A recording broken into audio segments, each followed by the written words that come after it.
Magandang gabi. Nais ko lamang pong ibahagi ang isa sa mga creepy experience ko sa mismong bahay namin. Sa bahay ng kinalakihan kong nanay. Ako po ay 7 taong gulang nang mangyari ito at tandang-tanda ko pa na umuwi ng Pangasinan si Ermats dahil nga pista ng patay at nang panahong iyon ang kasama ko ay walang iba kundi ang aming kasambahay. So sarado ang lahat ng ilaw sa bahay namin noon except sa kwarto ni Ermats kung saan nandun kami ng kasambahay at nanonood po ng Magandang Gabi Bayan. Medyo nakabukas po yung pinto sa kwarto at mula doon ay makikita mo talaga yung dining area. Legit po talaga, Sir Red. Hindi ko rin alam kung bakit kasi ako lumingon doon at may nakita po akong white lady.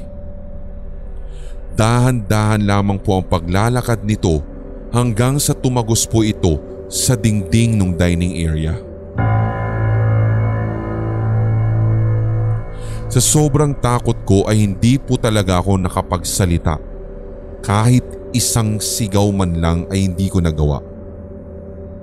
Hindi ko nga din po ma-explain kung bakit hindi ko matanggal o hindi ko po talaga natanggal yung tingin ko sa white lady na yun.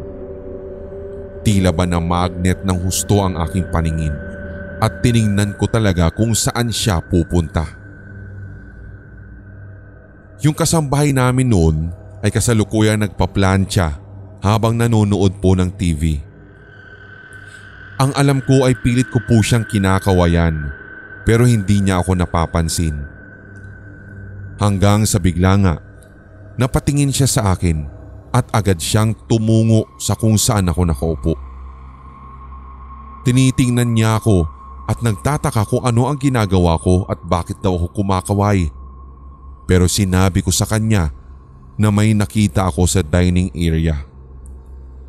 Ang sabi naman niya ay huwag ko daw siyang tatakutin pero bilang bahagi ng aking pagpapatotoo, sinabi ko na kanyang silipin dahil nakita ko talaga na tumagos ito sa dingding at patungo sa aming kusina. Pero pagsilip po niya, wala doon. Bigla na lang nawala ang nakita ko kanina. So ang ending nun, Sir Red, ay nakadikit lang ako sa kanya buong gabi at sinarado ko agad ang pinto ng kwarto nang kami ay matutulog na. Sa katunayan ay marami pa po akong experience dito sa bahay na ito. Ngayong meron na rin akong 2 anak. Ewan at bakit pati sila ay nakakakita na. Ultimo yung asawa kong walang ka-third eye ay nakakadama at nakakakita din. But anyway, sa kaalaman po ng inyong mga tigapakinig, open po ang third eye ko. Noon, hanggang sa nag-decide po kami ng aking Ermats na ipasara ito. Pero kahit magkagayon, nakakakita pa rin ako ng mga kakaiba. Sindak! Please hide my identity, Sir Red. Ang aking ibabahagi sa inyo ay nangyari nung ako ay grade 6 pa lamang. Nasa school po kami ng mga kaklase ko that time. Araw po iyon ng Sabado kaya kami-kami lamang po ang naroroon. Ang usapan po kasi namin, kailangan na naming matapos ang aming project sapagkat pinagbawalan po kami ng aming mga teacher na iuwi ang mga ito. Kaya naisipan namin na magkakaklase na ituloy na lamang ito isang Sabado ng umaga. So may dala-dala po kaming mga bisikleta. Yung iba namang mga kaklase naming lalaki ay nanghiram pa at nung panahong iyon ay medyo makulimlim, Sir Red. Meron pa nga pong isang bahagi ng barangay na amin pong napuntahan na paambon na at nadadama na po namin yung malakas na ulan na susunod doon. Pero paglagpas namin doon, eto at nakarating na kami sa aming school. Naroroon na rin po yung iba naming mga kasama at parang kami na lang pala ang hinihintay. May mga upuan kasi na mahahaba doon sa science garden namin. Sa gawin noon ay meron din pong palaruan ng mga bata at dadaanan po talaga namin ang isa pang hardin bago po kami tuluyang makapass by o tuluyang makarating sa mismong venue na aming pinag-usapan.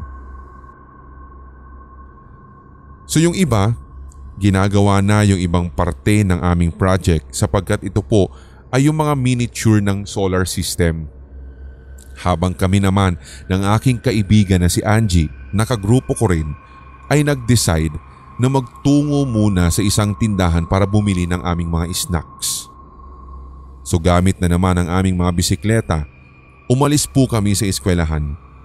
Pero bago pa po kami pumunta ng tindahan, napagkatuwaan po talaga namin na iliko yung bisikleta at libutin ang kabuuan ng aming eskwelahan. So dahil doon, biruan at tawanan pa kami habang nagbibisikletang dalawa. Ang sabi ko, puntahan pa namin yung pinakalikuran kung nasaan naroroon yung HE room. Bago pa man po kami makarating sa aming patutunguhan, agad ay napapreno ako. Napahinto kaming dalawa. May nakita po kasi kaming isang bata. Nakaupo po siya doon sa mismong hagdan ng aming HE room. Umiiyak siya at naka-uniforme pa. Ang sabi ko kay Angie ay puntahan namin ito dahil kawawa yung bata at umiiyak.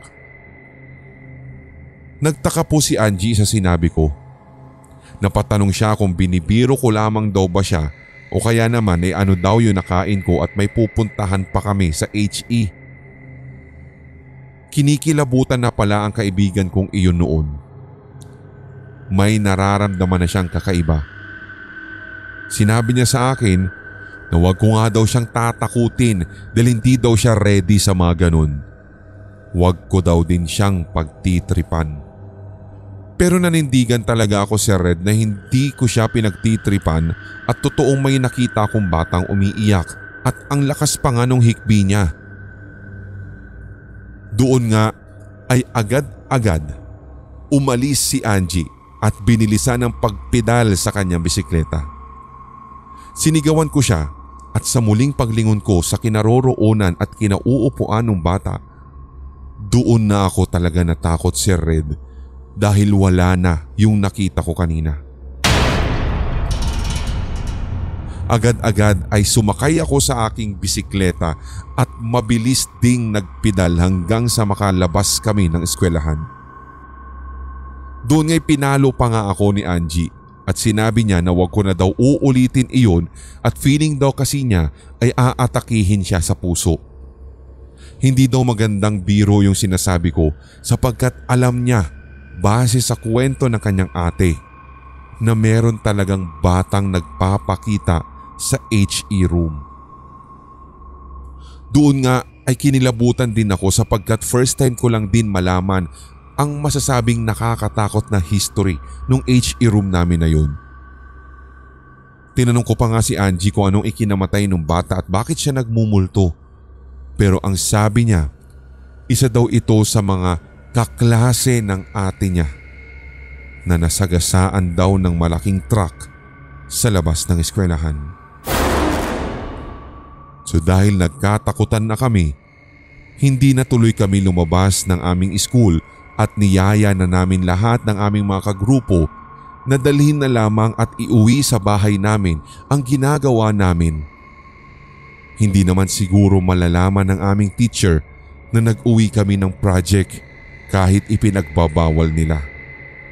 Mas mainam na iyon Sir Red kesa ang nasa isipan ko ay nakafocus sa nakita kong multo dahil alam ko na wala naman akong third eye pero bakit nagpakita ito sa akin?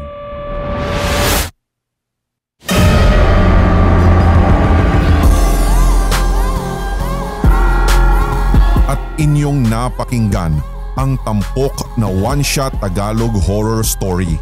I-like, Mag-comment at i-share ang episode na ito sa inyong social media, mga certified kasindak. Huwag pahuhuli sa mga bagong kwentong katatakutan dito sa ating channel, kaya pindutin na ang subscribe button at ang notification bell. Hanggang sa susunod na kwentuhan dito sa Sindak Short Stories.